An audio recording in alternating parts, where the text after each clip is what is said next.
Assalamualaikum warahmatullahi wabarakatuh. Alhamdulillah, kita bisa berjumpa lagi di channel ini. Doa saya, semoga saudaraku semuanya selalu diberikan kesehatan, dipanjangkan umurnya, dilapangkan rezekinya, dan diampuni dosa-dosanya. Amin ya rabbal alamin. Sahabat beriman yang dirahmati Allah, dalam Islam, malaikat adalah makhluk yang diciptakan dari cahaya oleh Allah Subhanahu wa Ta'ala. Maka dari itu, malaikat tidak pernah berdosa dan sangat taat kepada Allah. Malaikat diciptakan bertujuan untuk melakukan tugas-tugas tertentu. Salah satunya menjalankan tugas mendoakan hamba Allah di dunia. Sebagaimana malaikat adalah makhluk yang mulia, maka bila kita didoakan olehnya adalah sebuah hal yang beruntung. Sebab doa dari malaikat jauh lebih mudah diijabah. Jadi siapa sajakah orang-orang yang bisa mendapatkan doa dari malaikat? Yang pertama, orang yang tidur dalam keadaan berwudu. Berwudu merupakan kegiatan membersihkan atau menyucikan diri dari hadas dan kotoran. Jadi, berwudu sebelum tidur sangatlah bermanfaat, yaitu dapat membuat tubuh menjadi lebih tenang dan nyaman. Kebiasaan ini memang terlihat mudah, akan tetapi cukup sulit untuk dikerjakan. Bagi orang yang kuat iman dan takut kepada Allah, tentu sebisa mungkin akan menyempatkan waktu untuk bersuci terlebih dahulu sebelum tidur. Barang siapa yang tidur dalam keadaan suci, maka malaikat akan bersamanya di dalam pakaiannya. Dia tidak akan bangun hingga malaikat berdoa, "Ya Allah, ampunilah hambamu si fulan karena tertidur dalam keadaan suci." Hadis riwayat Ibnu Hibban dari Abdullah bin Umar. Kemudian yang kedua, orang yang sedang duduk menunggu waktu sholat. Malaikat akan senantiasa berdoa kepada hamba Allah jika orang itu suka menanti-nantikan atau menunggu waktu sholat tiba. Orang yang selalu menunggu waktu sholat dalam keadaan suci, maka akan mendapat ampunan dari Allah Subhanahu wa Ta'ala. Tidaklah salah seorang di antara kalian yang duduk menunggu sholat selama ia berada dalam keadaan suci, kecuali para malaikat akan mendoakannya, "Ya Allah, ampunilah ia. Ya Allah, sayangilah ia." Hadis riwayat Muslim nomor 469 dari Abu Hurairah. Kemudian yang ketiga, orang yang berada di shaf depan dalam sholat berjamaah. Khusus untuk para ikhwan atau pria yang datang ke masjid lalu berwudu dan mengambil shaf atau barisan jamaah yang pertama atau paling depan untuk sholat, maka ada keutamaan khusus yang akan didapatkannya. Rasulullah SAW pernah bersabda, "Sesungguhnya Allah dan para malaikat bersolawat kepada orang-orang yang berada di shaf-shaf terdepan."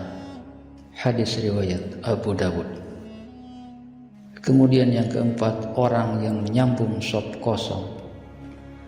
Barisan atau shaf sholat harus sempurna, tidak boleh ada sela-sela yang kosong. Harus rapat dan lurus supaya seperti berbarisnya para malaikat di sisi Rabb mereka yang selalu menyempurnakan shaf-shaf barisan rapat serta lurus dalam barisannya.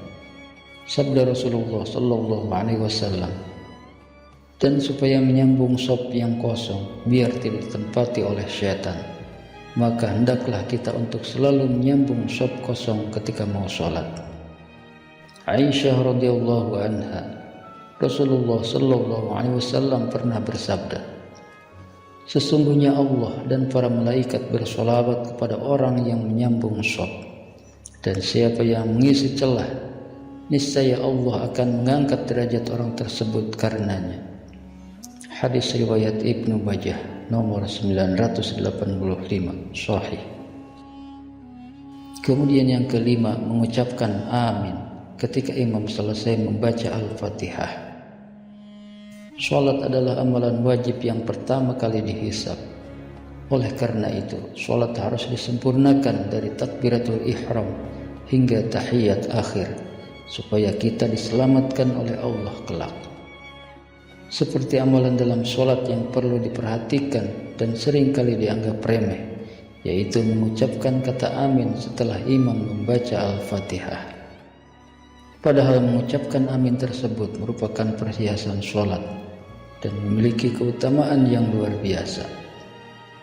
Hal ini pernah dikatakan oleh Abu Hurairah radhiyallahu anhu bahwa Rasulullah sallallahu alaihi wasallam pernah bersabda, jika seorang imam membaca ghairil maghdubi alaihim waladdallin, maka ucapkanlah oleh kalian amin.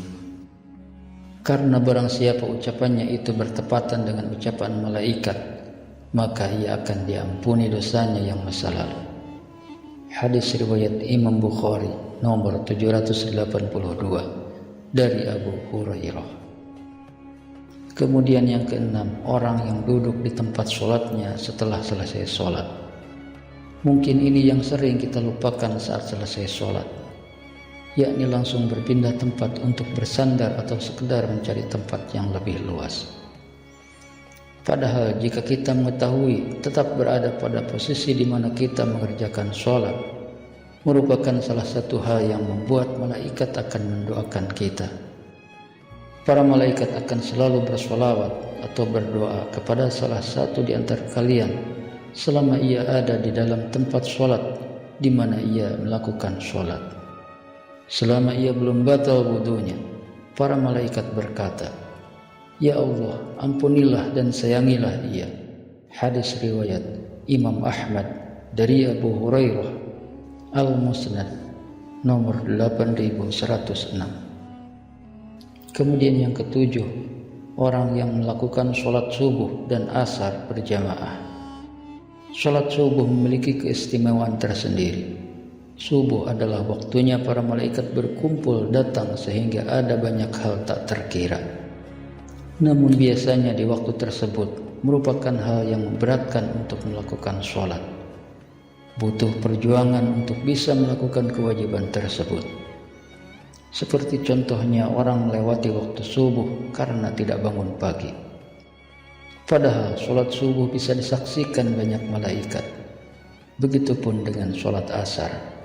Waktu tersebut orang sangat sibuk, merasa enggan dalam melakukan kewajiban. Padahal dua-duanya punya keutamaan yang luar biasa, apalagi secara berjamaah.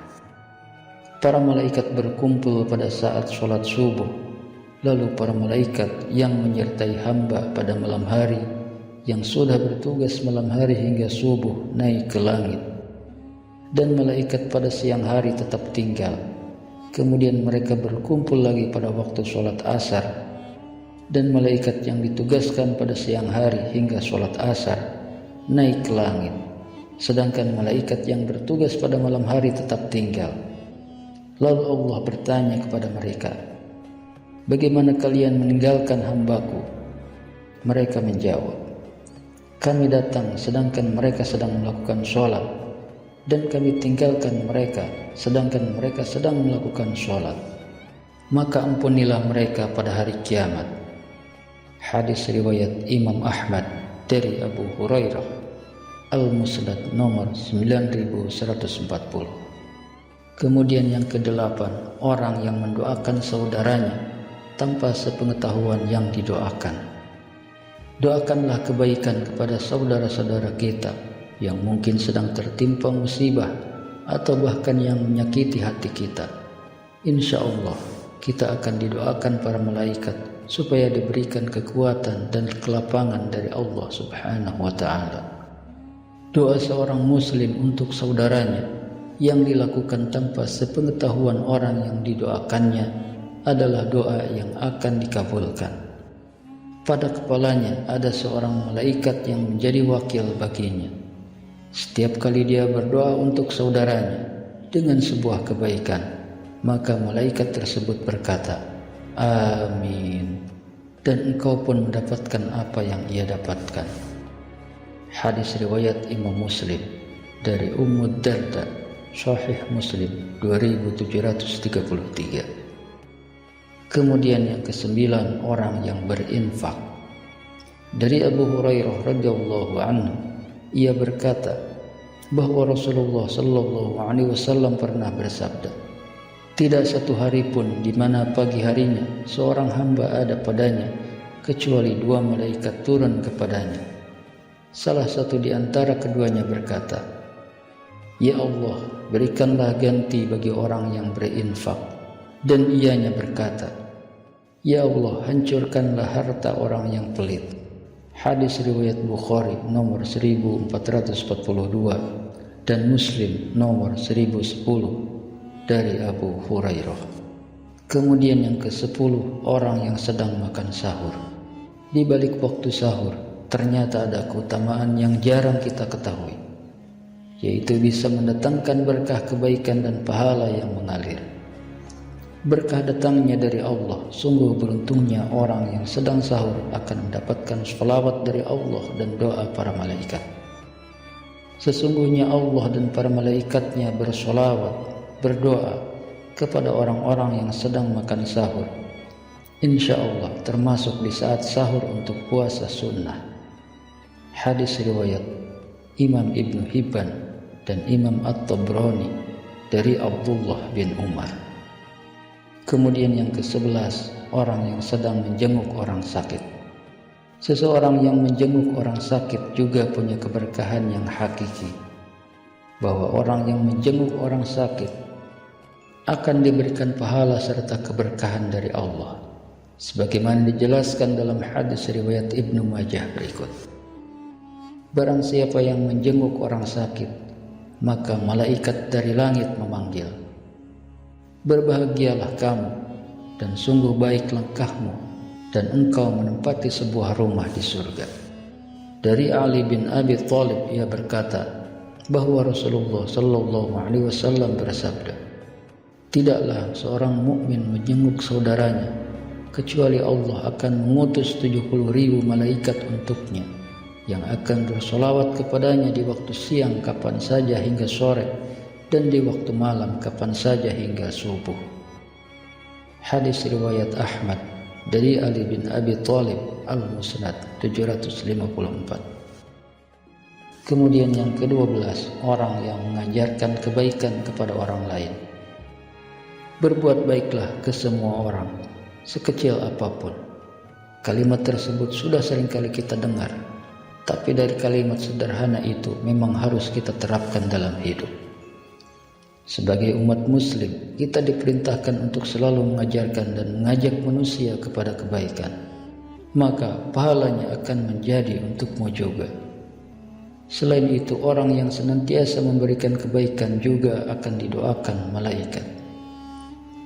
Dengan mengajarkan atau mengajak kebaikan, sama dengan kita berdakwah di jalan Allah dan dapat mencegah orang lain dari kemungkaran. Sungguh luar biasa pahala bagi orang tersebut. Rasulullah sallallahu alaihi wasallam bersabda, "Keutamaan seorang alim atas seorang ahli ibadah bagaikan keutamaanku atas seorang yang paling rendah di antara kalian. Sesungguhnya penghuni langit dan bumi, bahkan semut yang di dalam lubangnya, dan bahkan ikan, semuanya bersolawat kepada orang yang mengajarkan kebaikan kepada orang lain." Hadis riwayat Imam Tirmizi dari Abu Umamah Al-Bahili. Itulah orang-orang yang mendapatkan doa dari malaikat. Betapa beruntungnya jika kita adalah salah satunya. Maka di pandangan Allah ia adalah manusia yang dicintainya. Demikian yang bisa saya bagikan. Semoga bermanfaat untuk kita semua. Amin ya rabbal alamin. Wallahu a'lam bishawab. Wassalamualaikum warahmatullahi wabarakatuh.